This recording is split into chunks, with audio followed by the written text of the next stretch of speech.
Kevin, as you're bumping into that chair, Yeah, who put that there?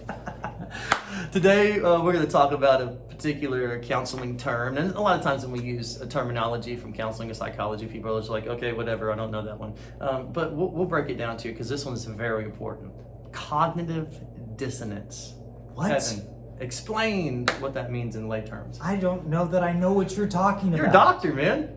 Wait a minute, that's exactly it. Is cognitive dissonance is coming to the place in which you become aware that what you know may not be what you know.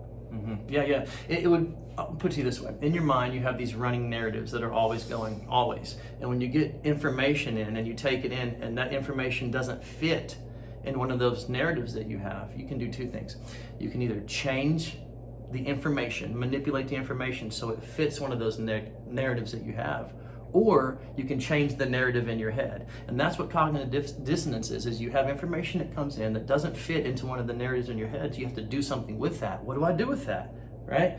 So this is a process that can either keep you in the rut that you've always been in by not changing the narrative in your head that's got you in the negative place that you're in and just manipulating information to fit those, or you can change the narrative and be a different person, more healthy. It is not healthy to come to a conclusion and then decide that your conclusion is always correct in every situation all the time, and I was right the first time, even though I didn't actually do any research or really think about what was going on in the context or really look at anything.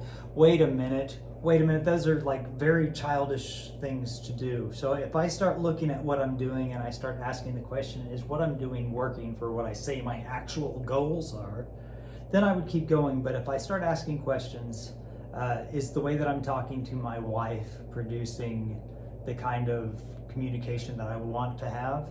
That might actually bring me to the point of asking questions like, what do I need to change? How can I grow? Where can improvement happen? Because I start asking questions, is there a better way?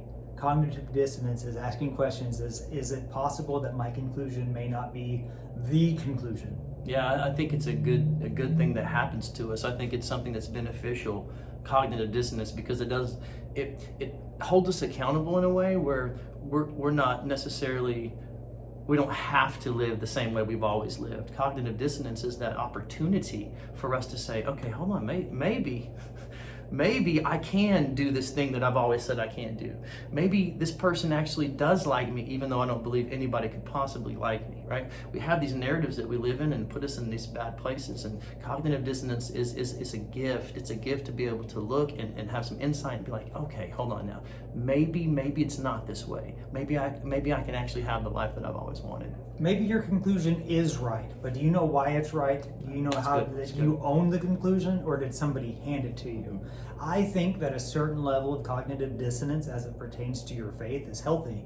I like it when people ask me hard theological questions that makes me have to search what I believe about Christ, have to search the Word of God and see if it actually says this, or where did it come from? And then once I do come to the conclusion with thought and prayer and consideration, then I can own that conclusion and I can know why I believe what I believe. Now, if it's about you as a person and somebody were to say, hey, you're kind of hard to approach or standoffish, I may look at it and go, well, maybe that's their issue.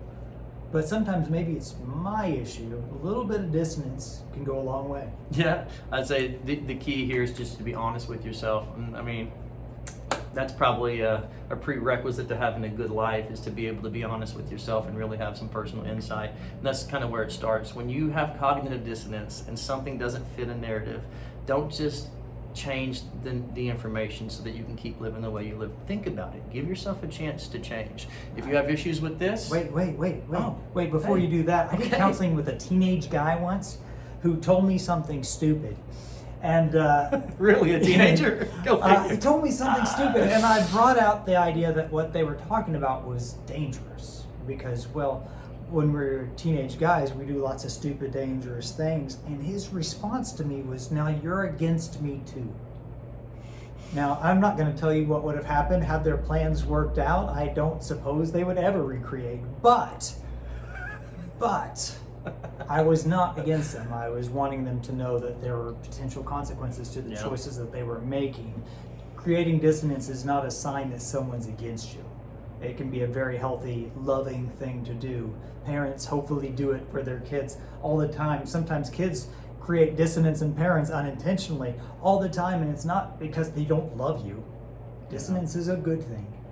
That Jack was saying something about it. If you struggle with cognitive dissonance issues, come see us. Kevin's a doctor of psychology. I just got a master's degree, but I don't know what I'm doing. He's licensed to do what he does, and we would love to work with you. Love to.